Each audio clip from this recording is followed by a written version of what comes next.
Hey guys, Anthony here with a tutorial on how to create quote images in Pablo, a free web-based app developed by Buffer, with which you can create free images of quotes and other social media images. So this is the Pablo app. You'll find the link in the description section. You start by choosing a template. I'll choose a quote template, which is a default template when you open the app. In this left side panel, you can choose an image. It's integrated with Unsplash and Pixabay, so you have access to a huge collection of copyright-free images.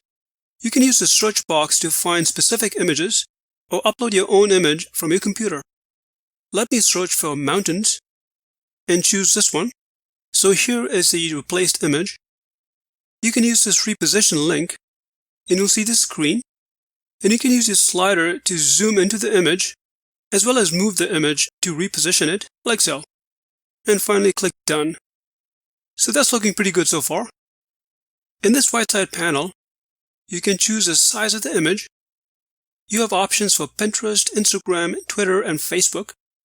I'll leave it as the default landscape mode for Twitter and Facebook. In this next section, you can apply filters. You can use the drop-down arrow and choose one of these filters. I'll go with the blue tint filter. In the text section, you have three options for text boxes. The default is the body text. You can add a header like so, and you can also add a caption like so. Let me go back to the default body text. You'll notice that the text box is misaligned, and you can just drag it to reposition it like so. Now, before I can show you how to add your own custom quotes, let me show you this automatic quotes generator.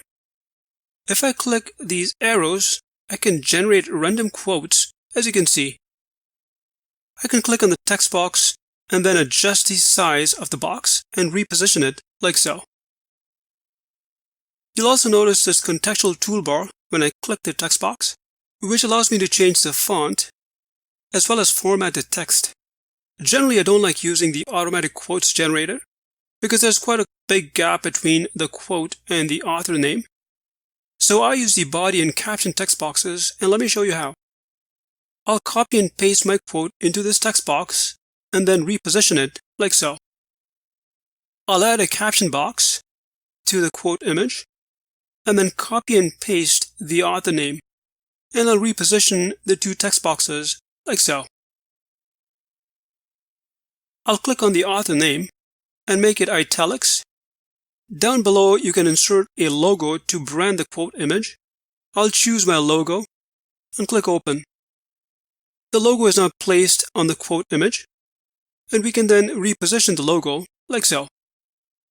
Down below, we can also use these sliders to adjust the size of the logo. Finally, you can use the Share and Download button to share it on social media, or use the Download option to download the quote image to your computer. And here's the quote image that we just created.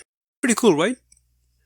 Well, hope you found this Pablo tutorial helpful. If you have any questions, please leave them in the comment section.